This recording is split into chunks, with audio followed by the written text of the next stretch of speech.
내 영혼은 안전합니다.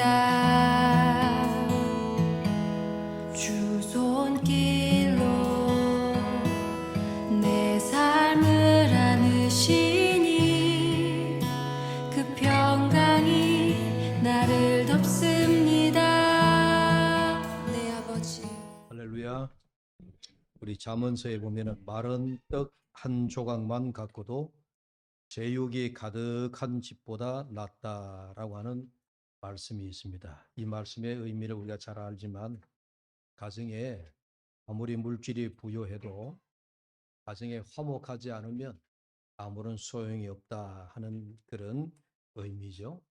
아무리 부요하게 살아도 가정이 행복하지 못하면 가정에 마른 떡 한 조각만 갖고도 행복한 가정, 그런 가정보다 못하다, 뭐 이런 의미를 우리가 둘 수가 있겠습니다. 그래서 물질이라고 하는 기준으로 보면 우리 가정에 물질이 꼭 필요하지만 그러나 물질이 우리 가정에 절대적인 가치가 되어서는 안 된다 하는 그런 의미이기도 하겠죠. 물질은 우리가 살아가는데 정말 꼭 필요합니다. 꼭 필요하고 또 물질이 있어야 우리가 할 수 있는 일도 할 수가 있다라고 생각하는데 그런데 물질이 우리에게 절대적인 가치는 될 수가 없다 하는 것을 우리가 잘 압니다. 그래서 물질은 우리가 있다가도 없고 또 없다가도 있게 되어지고 마치 우리가 비누칠하면은 거품이 막 생겼다가 시간이 지나면 거품이 싹 사라지는 것처럼 물질은 이제 그런 거와도 같다라고 하겠습니다. 어, 그 제가 우리 집사람이 우리 집안 얘기하는 거 정말 싫어하기 때문에 잘 좀처럼 얘기 안 하려고 그러는데 이제 시간이 다 지나서 이제 아들도 저도 마음에 좀 평정을 찾아서 이제 얘기를 하게 됩니다만은 한 2년 좀 남짓됐어요. 2년 남짓됐는데 세간에 전세 사기라고 하는 얘기가 많이 있었잖아요. 그죠? 인천의 미추홀 구에서부터 시작한 전세. 그게 남의 얘기인 줄만 알았어요. 그러다가 이제 또 뉴스에 보니까 대전에 또 전세 사기범이 많이 득세한다 하는 또 뉴스가 나오고 해서 그래서 이제 아들에게 전화해서 야, 너희들이 살고 있는 데는 별일 없지? 그러니까 덜커덕 제 가슴이 철렁 내려앉았어요. 아빠 그렇지 않아도 전세 2년이 다 돼가지고 이제 아기하고 또 아기를 돌보는 장모하고 내 식구가 작은 원룸에 살기는 너무 좁으니까 이제 조금 더 넓은 집으로 이사를 가야 되겠는데 주인에게 전세 만기가 되어서 전세금을 돌려달라 하는데 주인이 연락이 안 된다는 거예요. 빨리 연락을 해봐라 하고 뭐 여차저차 했는데 여러분 그게 전세 사기 해당하는 이 전세 사기가 남의 얘기인 줄 알고 이게 마음을 놓고 있었는데 우리 아이 집에 그런 일이 덜커덩 쳤어요. 그래서 사방으로 연락을 해도 연락이 닿지 않고 뭐 등등 하여튼 그런 사건이 2년 전에 있었습니다. 그래 결국은 전세 사기를 당했어요. 아들이 결혼하고 들어가서 살던 집에 약 1억 정도 되는 전세금을 고스란히 이제 전세 사기를 당한 거죠. 뭐 재작년에 전세특별법 이래 가지고 생겼는데 전세특별법은 아무런 소용이 없는 거예요. 아무런 혜택이 되지 않고 어쨌든 참 안타까운 일이 벌어졌는데 제가 마음에 야, 이 결혼하고 이제 사회생활을 시작하는 아이들에게 이 사회 초년생의 경험치고는 참 아이들이 감당하기 너무 어려운 그런 그 일이다 하는 그런 생각이 들었습니다. 저도 30여 년 목회하면서 1억이라고 하는 돈은 제 평생에 저는 뭐 생각지도 못하고 만져보지도 못한 돈인데 아이가 전세금 그것도 은행에 대출을 받아서 전세 들어갔던 집이 사기를 당하고 나니까 그래서 제가 마음속에 그런 겁나는 것이 뭐냐면 이 사회에 이제 그 막 결혼해서 이제 사회생활을 시작하는 초년생이 금액이 많다면 많고 뭐 있는 집에는 또 그 뭐 별것 아니라고 생각하지만 여러분 1억이라고 하는 돈이 적지 않은 돈이에요.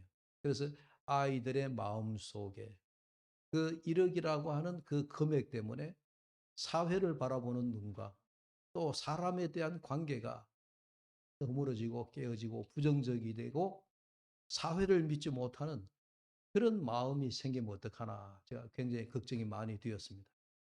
그래서 이제 한참 시간이 지나고 난 다음에 아들에게 이제 뭐 이거는 뭐 우리가 뭐 이리 바둥한다고 돌려받을 수 있는 돈이 아니니까 그건 잊어버려야 할 돈인 것.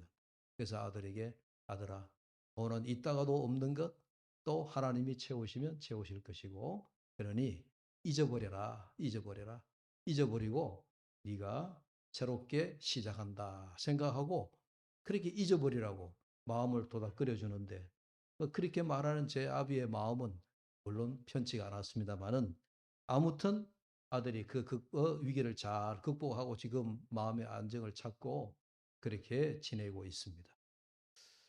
어, 제가 이제 시간이 많이 지나기 때문에 이제 그때의 그 참 가까워하던 마음을 다 보내고 지금 이제 마음에 드는 거지만은 오늘 가정의 달이 되면서 제가 특별히 생각나는 게 그런 겁니다. 여러분, 우리가 살다 보면 뭐 저희 가정 같은 경우에는 뭐 작은 거라고 할 수도 있겠지만 그러나 저희 형편으로 봐서는 참 이렇게 굉장한 아주 큰 금액이다. 이런 생각이 드는데 그래서 가정에 물질에 행복을 두지 말고 아들한테 제가 전화를 하면서 또 애들 왔을 때 이야기가 그래 돈은 또 다시 너희들이 열심히 살아가면 된다. 가족이 있지 않느냐. 또 아이가 있지 않느냐. 가정이 있지 않느냐. 그러니 그렇게 생각하고 열심히 살아라. 예, 제가 해줄 수 있는 말은 이제 거기까지였습니다. 그러면서 제가 성경에 마른 떡 한 조각만 갖고도 제육이 가득한 집보다 낫다 하는 이 말씀을 제가 교훈으로 줬던 그런 기억이 납니다. 여러분 오늘 본문의 말씀을 보면은 10절 말씀에 나와 함께 갇힌 아리스다고와 마가와 유스도도 너희에게 문안하라 하면서 의사 누가라든지 또 데마도 너희에게 문안하라 이렇게 말씀을 하고 그러면서 이제 15절에 가면은 굉장히 의미 있는 말씀을 하고 있습니다. 라오디게아에 있는 형제들과 눈바와 그 여자의 집에 있는 교회에 문안하고라고 하는 말씀이 나오죠. 여러분 초대교회를 생각해 보면 오늘날처럼 건물이 있고 또 아주 큰 대형 교회, 빌딩 교회와 같은 그런 교회가 없었습니다. 우리 교회 역사상 보면 3세기까지 교회당 같은 특별한 건물을 두지 않았습니다. 3세기까지만 하더라도 주로 교회 지도자들 그러니까 어떤 그 지역에 그좀 리더되는 그런 집의 가정에서 예배를 드렸다 하는 그런 기록들이 많이 있습니다. 우리 성경에도 보면 로마서 16장 5절에 또 저의 집에 있는 교회에도 문안하라. 내가 사랑하는 에베네도에게 문안하라. 그는 아시아에서 그리스도께 처음 익은 열매니라. 고린도전서 16장 19절에 아시아의 교회들이 너희에게 문안하고 아굴라와 브리스가와 그 집에 있는 교회가 라고 하는 말씀에도 집안의 교회가 집의 교회다 하는 그런 말씀이 나옵니다. 빌레몬서에도 보면 1장 2절에 가정교회를 두고 말씀을 하고 있는 것을 볼 수가 있습니다. 그러니까 성경에 나오는 이런 기록들만 보더라도 초대교회의 가정이 중심이 되어서 가정에서 모여서 가정 예배를 드렸다. 요즘은 이제 교회 그 시스템이 많이 다양하게 달라져 있습니다만은 요즘은 아예 미국에서 시작한 교회 가운데 보면은 가정교회라고 해서 아예 교회의 그 특성화를 가정교회라고 하는 이름으로 모이는 그런 교회가 있다라고 하는 것을 책을 통하여 볼 수가 있었습니다. 아무튼 초대 교회는 가정에서 주로 교회가 이루어졌다 하는 그런 말씀입니다. 여러분 가정의 달 첫 주일을 맞이하면서 오늘 어린이 주일입니다만은 우리 가정에 과연 주님을 주인으로 삼는 우리 가정 교회인가 하는 것을 우리가 함께 우리 가정들에게 스스로 물어보자 하는 얘기예요. 우리 가정에 우리 가정교회가 있느냐, 예? 가정교회가 있느냐 하는 그런 이야기입니다. 우리의 가정이 가정교회 같은 가정, 예?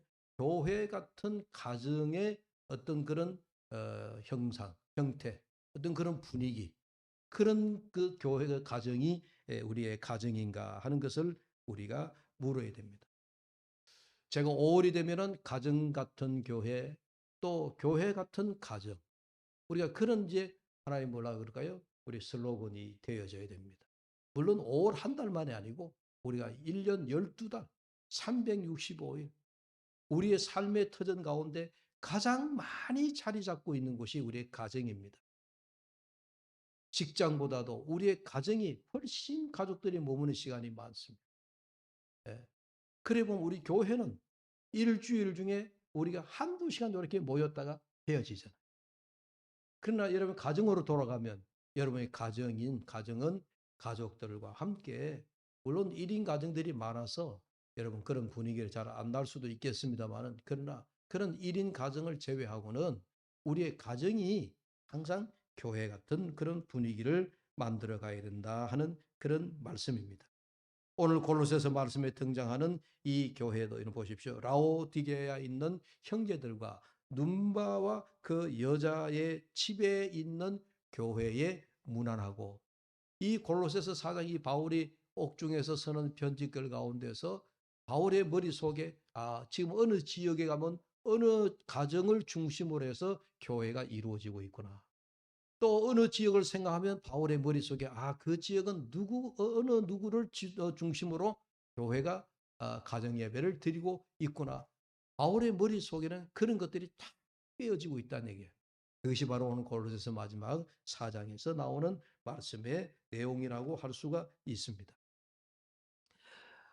제가 한번 선교 순례를 떠난 적이 있었는데 바울의 여정을 따라서 예, 아시아의 소아시아 7교회와 더불어 그리스와 그러면서 쭉 가는 중에 빌립보라고 하는 성을 지나가게 돼요. 우리 성경에 빌립보서가 나오잖아요. 빌립보 성에 가니까 거기에 루디아 기념교회라고 하는 그 루디아 교회가 빌립보 성 입구에 교회가 예배당이 세워져 있습니다. 여러분 루디아가 누군 줄 알죠? 루디아는 우리 성경에 보면 바울 사도가 복음 전하러 이 갔다가 빌립보 성에 안식일이 되었는데 그때는 이제 주일 개념보다 안식일 개념. 안식일이 되어서 예배할 장소가 없어가지고 큰 강변 같은 곳에 나갔다가 바울이 무릎을 꿇고 아마 기도했겠죠. 그런데 그때에 바울에게 루디아라고 하는 여인이 있었어요. 그 루디아의 집에 가서 그날 안식일 날 예배를 드렸다 하는 성경의 기록이 나옵니다. 그래서 이 루디아 여인은 그 당시에 자색 옷감을 파는 여인이다라고 얘기했습니다. 오늘날로 말하면 뭐랄까요? 우리 서문시장에 포목점이 있죠. 옷감을 파는 그런 그 직업을 가졌던 그런 그 여인이 루디아라고 하는 여인이었습니다. 그래서 바울이 이 루디아 집에 가서 예배를 드렸는데 그 루디아 집에 들어가서 예배를 드린 그걸 기념을 해서 빌립보 성의 입구에 루디아 기념교회다라고 하는 것을 세워서 여러분 지금까지 그렇게 성지순례하는 사람들에게 빌립보 교회를 소개하고 있는 것을 볼 수가 있습니다. 한 여인의 가정에서 시작한 가정 예배가 결국 가정의 교회가 되었고 오늘날 역사적으로 보면 그것이 오늘날의 중요한 교회가 되었다 하는 그런 이야기죠. 여러분 우리가 주일날 이 공동체 예배를 드리면서 이 교회에 잠시 모였다가 다시 흩어집니다. 어디로 흩어집니까? 우리 가정으로 다 흩어집니다. 가정의 교회로 다 우리가 흩어지게 되어 있습니다. 그래서 이 가정교회를 중심으로 해서 여러분들이 일주일 동안 가정을 중심으로 해서 생활하게 되어집니다. 그래서 여러분들의 가정이 영적으로 가정교회가 되어야 된다 하는 그런 말씀입니다.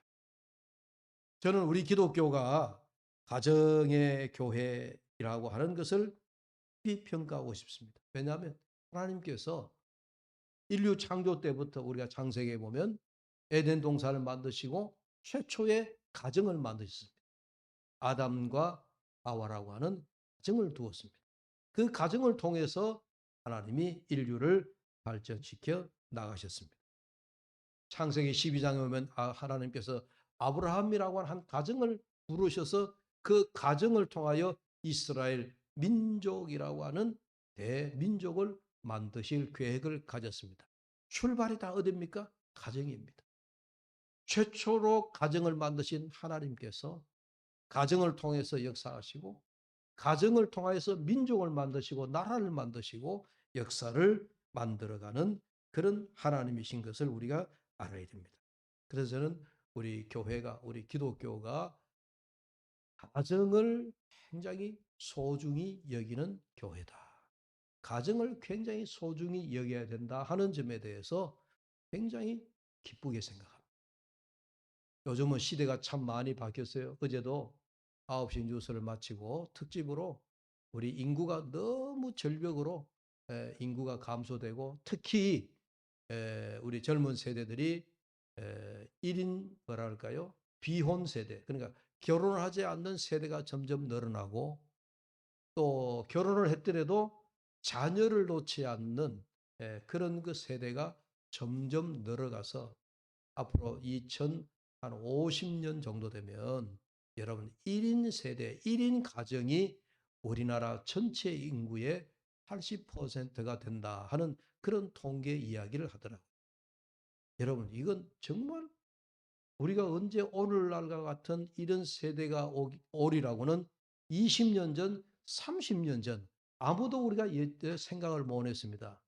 많은 미래학자, 예측하는 학자들이 이렇게 우리나라가 갔다가는 우리나라가 소멸합니다. 인구가 이렇게 됩니다. 노령 시대가 초고령화 시대가 이렇게 다가옵니다라고 하는 이야기를 많이 했지만요. 아무도 우리가 대비하지를 않았습니다. 앞으로 30년 후에 지금 2024년도니까 앞으로 30년 후가 되면 60대, 70대, 80대에 혼자 사는 세대의 인구 퍼센트가 우리나라의 60%, 70%가 된다 하는 그런 인구 통계예요. 여러분 놀랍죠?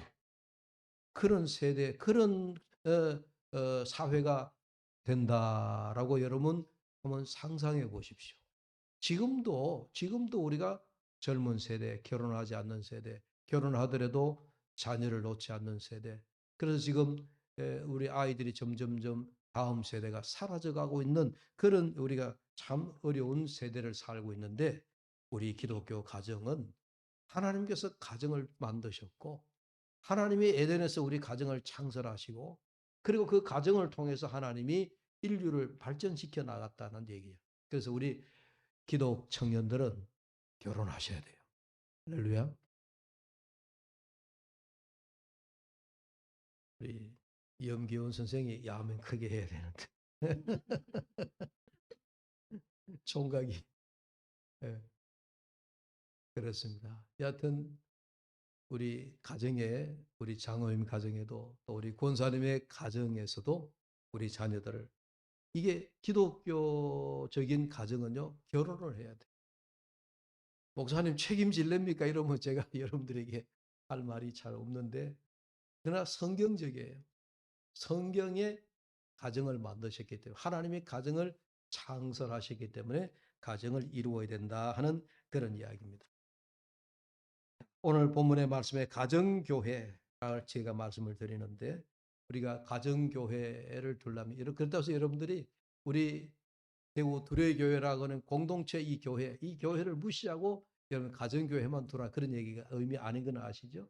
우리 교회를 중심으로 해서 가정에 돌아가면 가정교회를 여러분들이 우리가 만들어 가야 된다라고 하는 얘기입니다. 그런데 그 가정교회를 만들어 가는데 제가 세 가지만 오늘 말씀을 드리겠습니다. 그 첫째가 우리 가정의 교회에 주인이 꼭 있어야 된다. 여러분 옛날 우리 유교가 아주 팽배하던 유교 시대에 가정의 가장은 할아버지이거나 아버지였습니다. 그래서 우리 옛날 호주 제도가 있었잖아요. 호주가 누구냐? 그 가정의 호주라 그러면 그 가정의 주인을 가리켰습니다. 네, 주인을 가리켰습니다. 그래서 할아버지에 이어서 아버지, 또 아버지 세대를 이어서 아들, 남자를 중심으로 해서 호주가 있었습니다. 그래서 그 가정의 주인은 보통 남자인 아버지, 혹은 남자인 할아버지가 그 가정의 호주가 되어졌다 하는 얘기인데, 그러면 우리 가정교회인 우리는 우리의 가정의 주인은 누구여야 할까요? 예수님이셔야 되죠. 예수님이 우리 가정의 주인이 되셔야 된다. 여러분 한번 돌아보십시오. 오늘 여러분의 가정의 주인이 누구냐? 가장이 주인입니까? 남편이 주인입니까? 아버지가 주인입니까? 여러분들 아들이 주인입니까? 우리 가정의 주인이 누구이냐? 가정의 주인이 누구냐? 물론 우리가 육신적으로 가족들이 혈연으로 살아가고 있으니까 우리 아버지가 우리 가정의 주인이죠. 아버지가 우리 가족들을 먹여 살리니까 우리 아버지가 제일 중요하죠. 아버지가 가장의 가장으로서 제일 중요합니다. 그러나 눈에 보이지 않는 예수님이 우리 가정의 주인이 되셔야 될 줄로 믿습니다. 우리 가정의 주인이 예수님이 되셔야 된다는 얘기는 우리 가정을 운행하는 분이, 우리 가정을 주장하시는 분이, 우리 가정의 최고의 의사 결정권자가 예수님이셔야 된다, 그 얘기입니다. 남편인 내가, 아버지인 내가 내 마음대로 우리 가정의 결정은 이렇게 한다, 저렇게 한다. 여러분, 물론 아버지가 결정을 하지만 그 아버지가 믿음을 가지고 기도하는 중에 가정의 대소사나 가정의 어떤 중요한 일이나 결정할 때에 여러분들이 기도하자. 기도하자. 우리의 가정에 이런 그 문제의 이 결정은 누가 하시는지 우리가 기도해 보자. 라고 해서 여러분 기도하고 난 이후에 여러분 마음에 확신이 오고 주님의 응답이 오고 뜻이 임할 때에 그래서 우리 가정에 이런 뜻을 두고 이렇게 하기로 했다라고 하는 결정을 하게 되어지는, 그러니까 우리는 그저 예수님이 머리이시고 우리는 그분의 지체이다라고 하는 지극히 성경에 나오는 에베소에 우리의 머리 되시는 예수님을 우리 가정의 보주로, 가정의 주인으로, 의사 결정권자로, 모든 것의 주인인 것을 알고 그렇게 해서 주님의 뜻에 따라 순종해 나가는 것이, 이것이 바로 우리 가정의 주인을 누구를 두느냐? 예수님을 둔다 하는 그런 의미가 되는 것입니다. 이 비밀을 여러분들이 잘 깨달을 수 있기를 주의 이름으로 축복합니다. 두 번째는 우리 가정교회라고 할 때 그러면은 예수님을 주인으로 모시고 살 뿐만 아니라 그 다음에는 여러분 우리의 가정이 정교회면요, 가정에도 예배가 늘 살아 있어야 됩니다. 가정인 교회 예배가 있어야 됩니다. 가정의 예배를 회복해야 됩니다.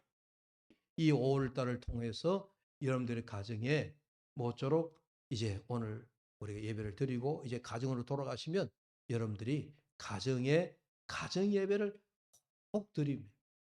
옛날에 드리다가 요즘은 못 드린다 그러면 여러분들이 꼭 가정의 가정 예배를 회복할 수 있기를 주의 이름으로 부탁합니다.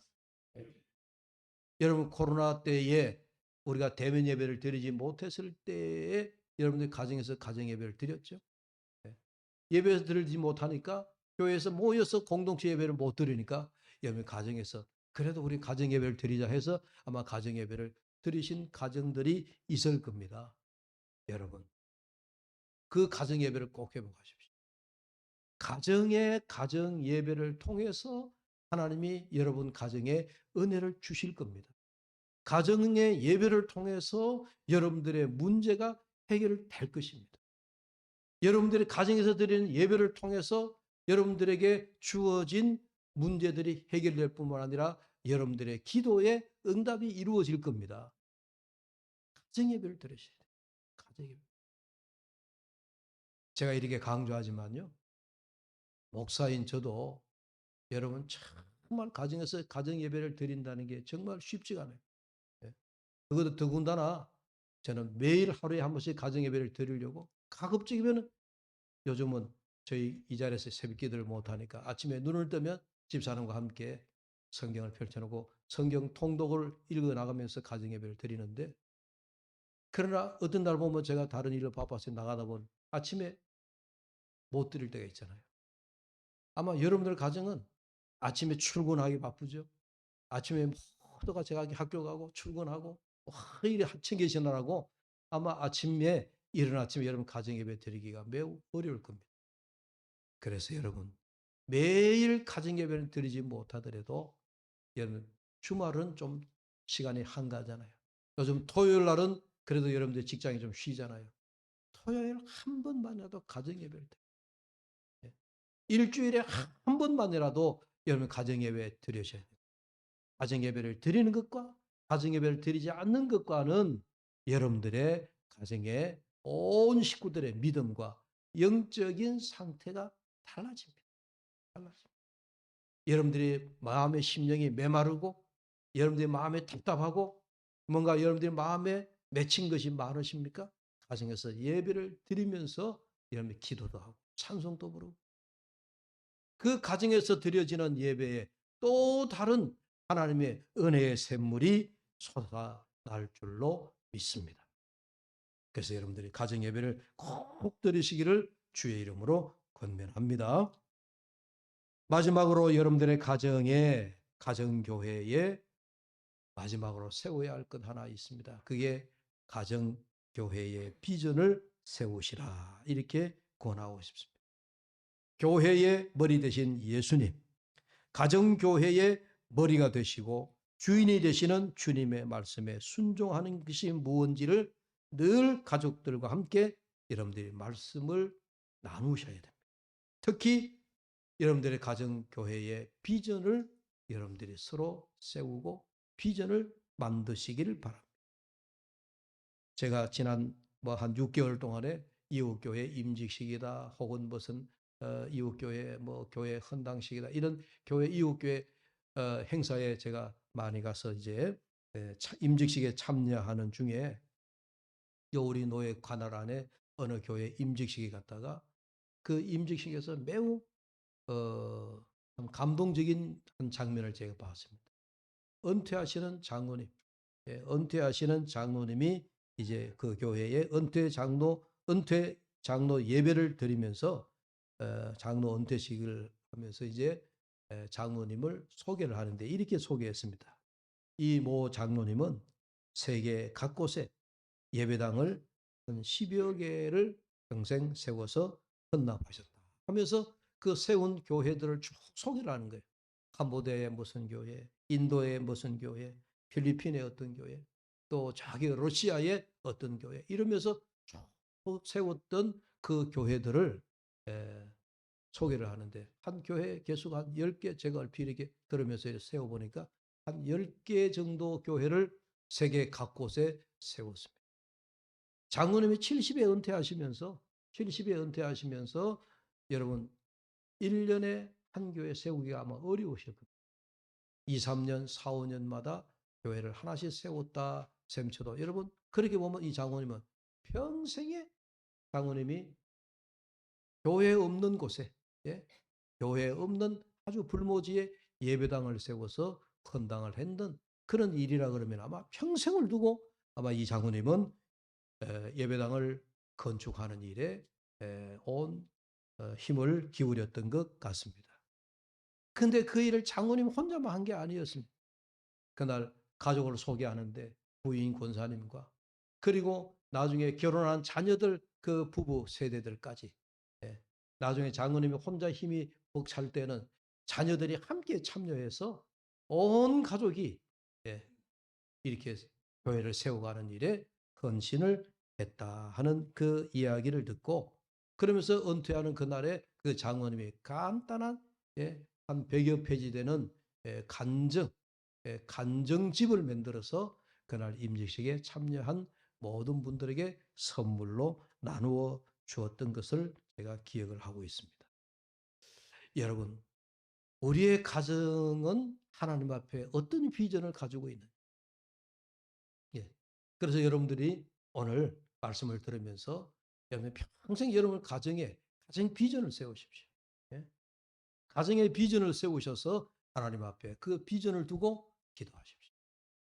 여러분의 가정이 하나님 앞에 어떻게 세움받기를 원하고, 여러분들의 가정이 하나님 앞에 어떻게 쓰임받기를 원하고, 여러분의 가정이 하나님 앞에 어떻게, 예? 예수님이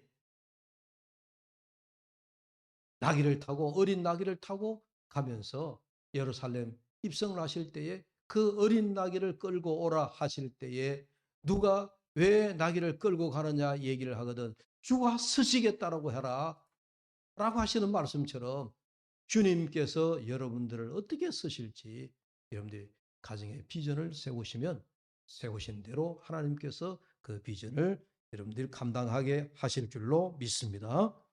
말씀을 정리합니다. 오늘 여러분들의 가정이, 가정교회가 건강하게 세워질 수 있기를 축복합니다. 예수님이 주인이 되시고 그 예수님의 말씀에 순종이 있는 가정이 되고 예배하는 가정이 되고, 그리고 예수님이 주시는 가정 비전을 갖고 온 가족이 기쁨으로, 또 여러분들이 의미 있는, 참 힘 있는 그런 신앙생활을 해 나가는 그런 여러분들과 여러분 가정, 교회가 다 되시기를 주의 이름으로 축복합니다. 기도하겠습니다. 하나님 아버지 감사합니다.